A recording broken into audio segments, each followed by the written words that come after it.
Welcome to a special edition of Elixir Wizards. This episode, we're featuring a new segment we've been trying out called Pattern Matching with Todd. You may have heard one of these at the end of a normal Season 4 episode.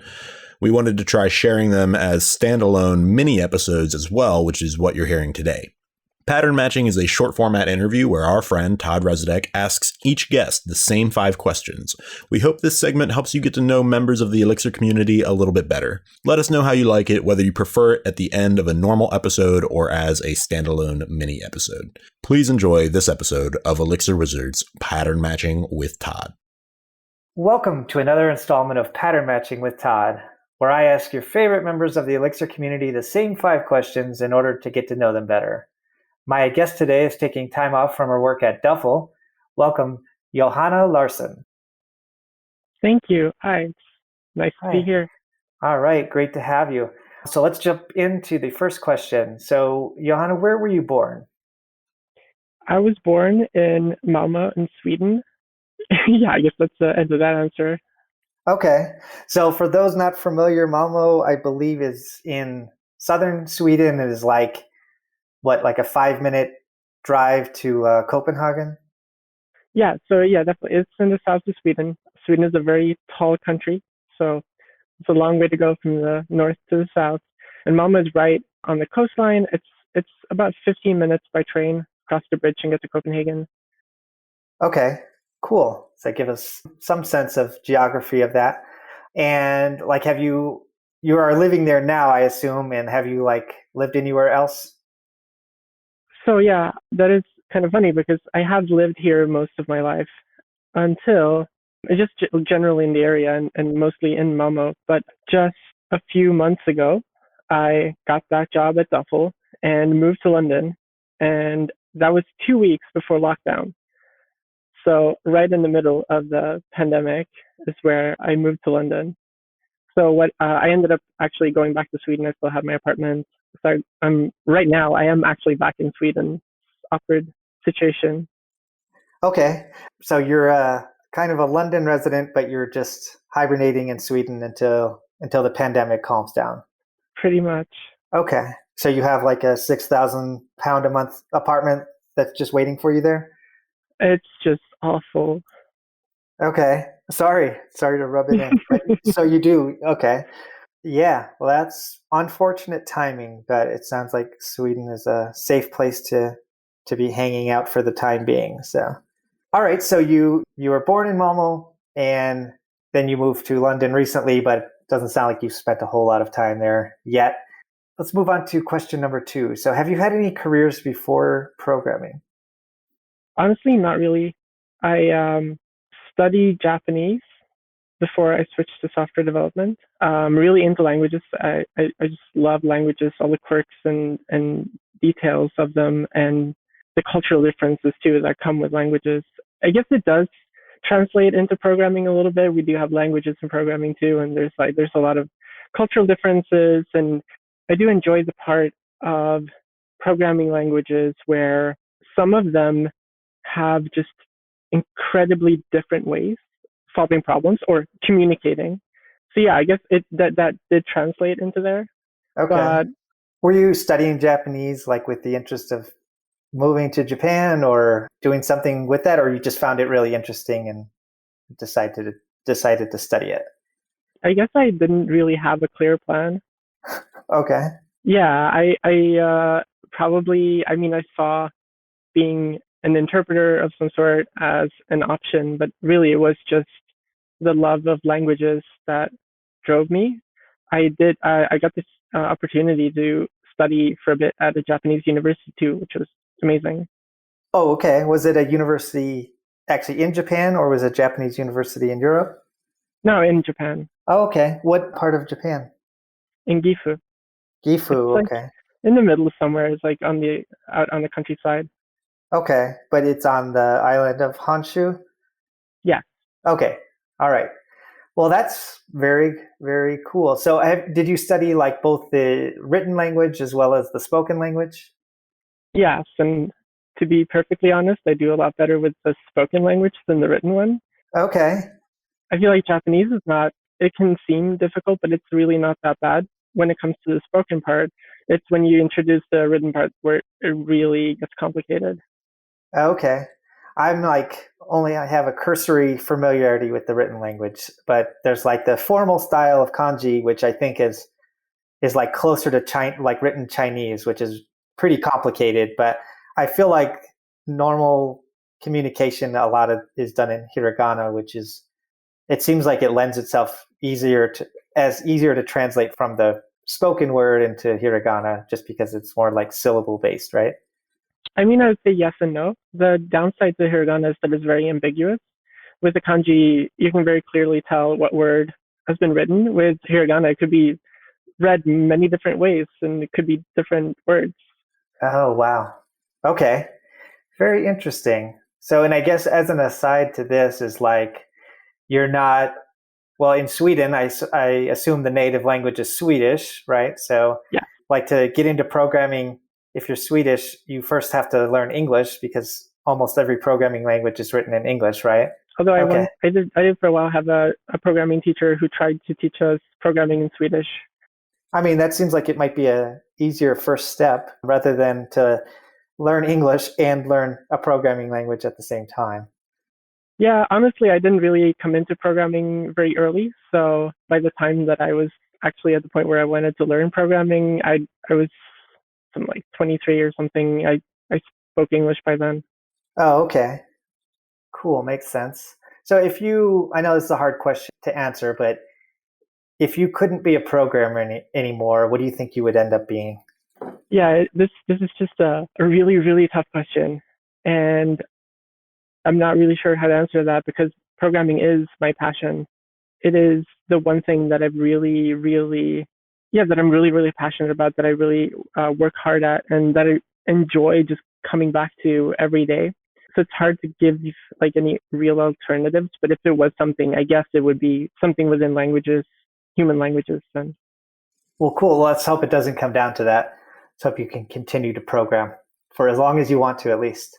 All right. Question number 3. What's the genre of the last song or the last album that you listened to? Okay, yeah. So I listen to just about anything, all kinds of music. I listen to rock music, electronics, and a lot of alternative stuff, indie. And I always have music on. If I'm not having a conversation, I'm not in a meeting, or I'm not watching something, I always have music on. So it's really hard to give an answer to that question because it could just be anything. Well, today you listened to some music before this, I assume. So what is like the last thing Yeah, from your Spotify? Or I assume you're using Spotify since it's Swedish. yeah, yeah. I have to be. There's some solidarity there. No, the last thing was probably some kind of like alternative hip hop, electronic kind of thing, I'd Okay. say. I'm not super familiar with the genre of that.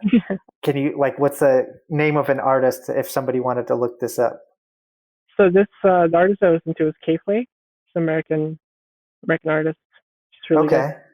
Okay. But yeah, I also use music as sort of a way to change mindset. Is that the right word? No, like to just get into the right mood for something. So if, as an example, if I'm working on like a really hard bug or just a computer problem or just, something's not doing what I wanted to do, I'll put on music that's appropriate.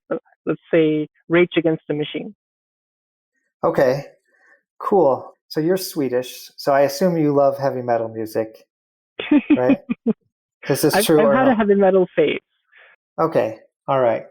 You guys are blessed with so many awesome heavy metal artists in Sweden. It'd be a shame if you Sure. didn't appreciate it. But I guess it's not for everybody. And as a little bit of trivia, I believe Malmo is where the Cardigans kind of started out, or they moved to Malmo like right when they were started recording their first few albums, if I'm not mistaken. Can you Sounds verify like this? I can, but it sounds like it could be true. Okay. Well, if you know who the Cardigans are, Yeah. then they were based out of Malmo for like most of their recording career, I guess. All right, let's move on. So, is there a movie that you're going to watch every time you come across it on TV? That's a really good question. Yeah, The Matrix is, yeah, I'll definitely watch The Matrix anytime. It was just so influential when I first saw it, and still so very, very influential. I just can't believe, just the other day I had to look it up because I didn't really believe it. It came out in 1999. That's just incredible to me. It feels like it was yesterday. Really? In a lot of Okay. ways. Cool. I'll have to admit I've never actually seen The Matrix. You've never seen The Matrix? No, it came out when I was in college, and I was just like super, super overwhelmed with my coursework, and I just never came back around to it. So the ship sailed, and then the next thing you know, there's 2 and 3, and I figured, okay, well, I missed the boat on that one. Yeah, I mean they are recording a new one. I remember last time I was in San Francisco, they were still like they were like shutting down parts of the city just to record this movie. So you have a reason to watch them now. Okay, well, maybe if it's streaming or something, I can turn it on one day in the background. I know very little about it. So I know that it's very popular, but unfortunately I've just never seen it. So, all right. Well, and finally, last question is, what project are you most excited about working on next? So I have ideas. I just haven't found something that I've gotten really obsessive about lately. And obviously I just got that new job. So I've been focusing on, getting into the code base, getting to know everyone, finding my place in the organization. And I get to do a lot of exciting things. So I'm definitely not complaining about that. But we worked together on the HexDiff project, and it's something that I really want to come back to and build on. I think that there are so many opportunities to improve it, and also to just integrate it with other systems. One thing that came up recently was integrating it with Dependabot, because Dependabot is this useful tool that just opens PRs for you, and it works for Elixir projects. So whenever it sees a new dependency version, it'll open a PR for you, and it just updates the version and runs. If you have some kind of automated CI set up and it opens a PR for you, it will run the CI, everything. You just click the merge button and you're done, which is really convenient. And they are nice enough, when possible, to link to the commit history so you can see the changes that went into the new dependency. But obviously, those are the changes that are in GitHub, not necessarily the changes that are in the code base. Most of the time, those are probably the same. But it would be really cool to get a HexDiff URL in there. So it would really do everything for you. All you have to do is click that link, look through the code, looks fine, merge it.